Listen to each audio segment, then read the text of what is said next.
राधे राधे, जय श्री कृष्णा। मैंने अभी कुछ समय पहले इंस्टाग्राम पर एक वीडियो अपलोड की है जिसमें बताया था कि कल 10 मई को मेरे साथ ऐसा क्या हुआ जो मुझे भगवान को याद करना पड़ा और जिसकी वजह से मैं सुरक्षित बच गई। कल 10 मई को बुधवार को मेरी बुआ जी की लड़की की शादी थी, तो मैं वहां गई थी। कल मुझे पहले पामोर पहुंचना पड़ा, फिर ग्वालियर गई। मुझे बरई पनिहार जाना था। कल जो घटना हुई उसकी वजह से मुझे ट्रेवल्स तो बहुत करना पड़ा। अगर ऐसा नहीं होता तो शायद डायरेक्ट यहाँ से एक जगह पर पहुंच जाती, लेकिन जो ये घटना हो गई उसकी वजह से थोड़ा मन में घबरा भी गई थी कि और धूप की वजह से भी परेशान हो गई थी। अब मैं आपको बता दूं कि देखिए, मेरा आना जाना होता रहता है। मैं अकेली हूं घर में, तो मैं ना तो किसी से डरती हूं और ना ही मुझे कोई डराने की कोशिश करे। आप क्या सोच रहे हैं कि मैं जो डरावना चेहरा लेकर के आप सबके सामने आ रही हूं तो वो असली है? धोखे में मत आ जाना। जौरे के पास में मई निधान में मेरा पुश्तैनी घर है, तो वहां पर जमीन भी है। पति महाराज वकालत करती हैं, तो उनसे कई बार कह देती आप अपनी वकालत संभालिए, मैं चली जाऊंगी, जमीन करवा लूंगी। अकेली जाती थी गांव। जोरा से निधान मुझे पता तो नहीं है, लेकिन मेरे अंदाजे से शायद 10-15 किलोमीटर तो होगा। हो सकता है कम हो, 5 किलोमीटर हो, लेकिन मैं पैदल चलती हूँ तो मैं थक जाती हूँ, तो मुझे तो 10-15 किलोमीटर भी बहुत कम लगता है। शायद और ज्यादा ही होगा, लेकिन हो सकता है 5 किलोमीटर भी हो। लेकिन पैदल चल के जाती थी।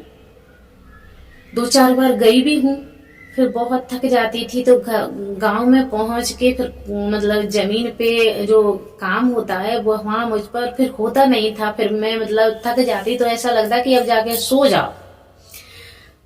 फिर 1-2 बार और गई हूं तो रास्ते में मुझे बाइक वाले जिस हिसाब से उम्र के मिल जाते तो मैं भैया या बेटा कह करके लिफ्ट मांग लेती और मैं उनके साथ में बाइक पर बैठ करके निधान चली जाती। तो मुझे आदत है बाइक पर लिफ्ट लेने की। मुझे कोई फर्क नहीं पड़ता, मुझे कोई डर नहीं लगता है, मैं निष्फिक्र हूं, मुझे कोई भी डर की वो नहीं है।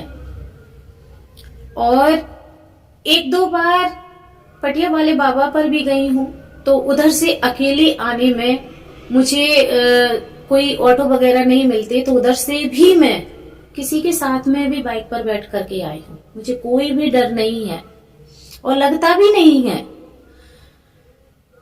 तो क्या हुआ, जब मैं तैयार हो करके और रोड पर बस के इंतजार में जाकर के खड़ी हो गई, कुछ थोड़ा सा गोल्ड भी पहने हुए थी मैं।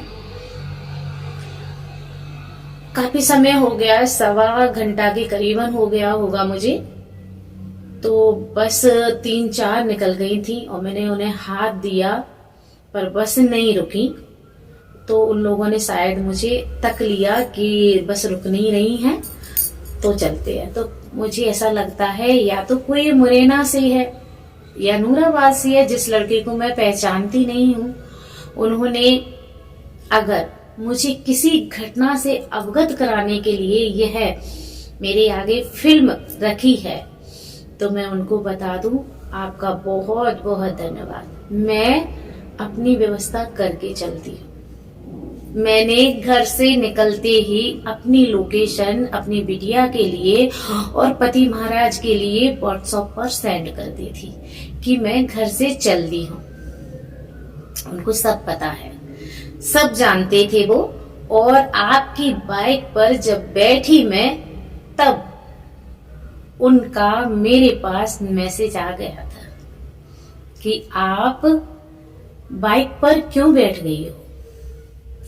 लेकिन मैं जानबूझकर बैठी थी। मैं देखना चाहती थी कि आप हैं कौन, लेकिन आप पहले से ही डर के मारे भाग गए। क्या हुआ, जब मैं ज्यादा समय तक खड़ी रही तो एक बाइक वाला लड़का आया और उसने कहा, भाभी कहाँ जा रही हैं आप? मैंने कहा ग्वालियर जा रही हूँ। तो बोला, मैं भी ग्वालियर जा रहा हूँ, आप मेरे साथ बैठ जाओ। मैं उसके साथ बेधड़क होकर के बैठ गई, मुझे डर लगता ही नहीं है। जब मैं उसके साथ में बैठ गई तो रास्ते में उसने पूछा कि आज भाई साहब नहीं दिख रहे हैं आपके साथ। मैंने मन में सोचा, और भगवान को तो याद करती रहती हूँ मैं, किसी और के साथ नहीं, पंडित जी महाराज के साथ में भी बाइक पर जाती हूँ ना, तब भी भगवान को याद करती रहती हूँ, क्योंकि पंडित जी महाराज क्या है, सो जाते हैं बाइक चलाते समय, तो उनके साथ में चलना हर दम दुर्घटना से कम नहीं है। तो इसीलिए भगवान को याद में हमेशा करती रहती हूँ।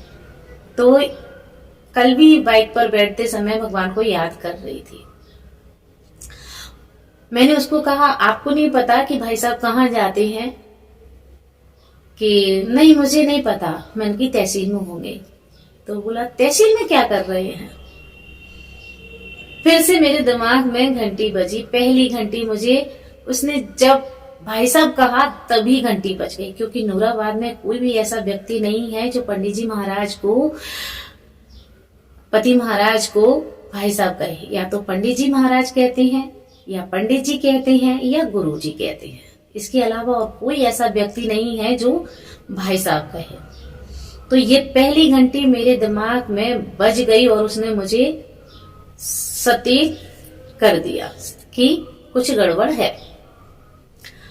आगे चल के जब मैंने उसको ऐसा बोला कि आपको नहीं पता कि तहसील में क्या करने जाते हैं, सो वो बोला कि नहीं। मैंने कहा मतलब? तो वो एकदम से घबरा गया। तो आधा किलोमीटर पर जाकर के हाईवे से फैक्ट्रियों की रोड अलग है, जहां से जेके टायर की क्रॉस है, वहां से फैक्ट्री की मतलब रोड अलग है, जहां से 4 व्हीलर और 2 व्हीलर आराम से निकल सकते हैं। इतनी चौड़ी फैक्ट्रियों की अलग से रोड बनी हुई है। उसने कट मार के और फैक्ट्री रोड पर बाइक घुमा दी। मैंने उसको कहा, रोक दो। वो बोला, क्यों, क्या हो गया? मैंने की गाड़ी रोक दो। तो भी इसने नहीं समझ में आया। मैंने कहा, चलते गाड़ी से मैं कूद जाऊंगी, रोक दो गाड़ी को। तो उसने फिर गाड़ी धीमी करके बोला कि ठंडक में जाके, मतलब सराय में जाकर के रोक दूंगा। मैंने कहा, अभी रोक दो, मुझे सराय में नहीं जाना, अभी रोक दो, मुझे टॉयलेट आई है, मुझे टॉयलेट जाना है, रोक दो। उसने रोकी, थोड़ी धीमी की, जिसपे से मैं गाड़ी से उतर गई। मैंने उसको कहा कि मैंने आपको पहचाना नहीं, आप कौन है?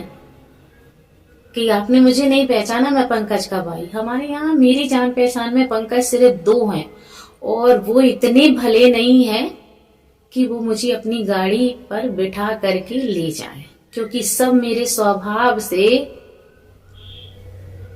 पूर्ण है। सबको पता है कि मेरा स्वभाव कैसा है, तो सभी मेरे सामने से निकल जाते हैं। कोई नहीं कहता, सिर्फ मेरे मोहल्ले के लड़कों के अलावा। वही मुझे हिम्मत रखते हैं अपनी बाइक पर बिठाने की, बकाया और या फिर जो बहुत अच्छे से नजदीकी है, जो जानते हैं वो, और कोई नहीं है। पंकज वगैरह कोई भी नहीं बिठालता मुझे मोटरसाइकिल पर। मैंने उसको कहा, तो मैं मतलब कहा नहीं, मन में इस बात को सोच रही थी। मैंने कहा, मैं कोई पंकज को नहीं जानती, आप लोग फोन पर बात कर लो पंडित जी महाराज से, अगर वो कह देंगे तो मैं आपके साथ चलूंगी। मैंने उसको ये नहीं बताया कि मैंने लोकेशन डाल दी है पहले से ही, क्योंकि बताने के लिए याद भूल गई थी। मैंने उसे नहीं बताया, ध्यान भूल गई थी कि मैं इसको बताऊं कि मैं लोकेशन व्हाट्सएप पर सेंड कर चुकी हूँ। लेकिन मैं आपको बता दूं कि देखो, मुझे आप जो समझ रहे हो वो मत समझो, बहुत बड़ी गलती कर रहे हो। अगर मेरे दांव में आ गए तो इतना पिटोगे कि बचाने वाले हाँ खाएंगे। बार बार कह रही हूं, तुम्हारी इज्जत तुम्हारे साथ में है, क्योंकि मैं कभी खाली नहीं चलती हूं। मेरे पर्स में कुछ ना कुछ रखा रहता है। अगर मुझे ले जाना है तो स्पष्ट रूप से कह देना, वरना कोई भी जान पहचान का हो, धोखा हो जाएगा बहुत बड़ा। क्योंकि मैं हमेशा से अकेली ही चलती हूँ और आगे चलती भी रहूंगी। मायके जब भी जाती हूँ अकेली ही जाती हूँ। किसी की हिम्मत नहीं है मुझसे कुछ भी कहने की। और ये यूट्यूब, इंस्टाग्राम, फेसबुक के चक्कर में मत आ जाना। यहाँ चेहरा देख कर के भूल मत कर बैठना, बहुत बहुत पछताओगे। बार बार कह रही हूँ, खत्म कर दूंगी जान से, बिल्कुल बचोगे नहीं। बिल्कुल स्पष्ट अपनी पहचान बता करके तभी मुझसे बात किया करो, वरना मुझसे बात मत करना। मैं बहुत अलग हूं। मैं अपनी सुरक्षा अपने हाथों से करके चलती हूँ। मैं जान पहचान के लोगों पर जानबूझकर वार नहीं करती हूँ, क्योंकि मैं नहीं चाहती हूँ कि किसी को मेरी वजह से चोट लगे और उसके घर वाले मेरी वजह से दुखी हो जाए, इसीलिए। लेकिन अगर मैंने तुम जैसे को सुधारना शुरू कर दिया ना, तो बहुत लेने के देने पड़ जाएंगे। लास्ट वार्निंग दे रही हूं, अब ऐसा काम कर मत देना दोबारा से।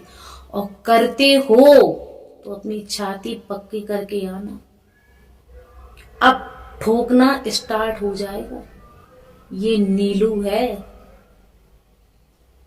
कोई एरी गैरी मत समझ लेना। और अगर आपने मुझे किसी भी घटना से अवगत कराने के लिए ये किया है तो धन्यवाद आपका। मैं अपनी सुरक्षा करना जानती हूँ, मुझे पता है कि मुझे क्या करना है, मैं जानती हूँ। आपको टेंशन लेने की जरूरत नहीं है। मेरे पास 5 हाथ का मेरा पति है, वो सब जानता है कि उसको क्या करना है। हर दम ऑनलाइन मेरे साथ बात करता है। मैं बिना इजाजत के उसके कहीं ना तो जाती हूँ और ना ही कभी जाऊंगी। शादी में गई थी, उसकी इजाजत से गई थी। टांगे तोड़ दूंगी। अब आगे से अगर मेरे साथ ये मजाक किया तो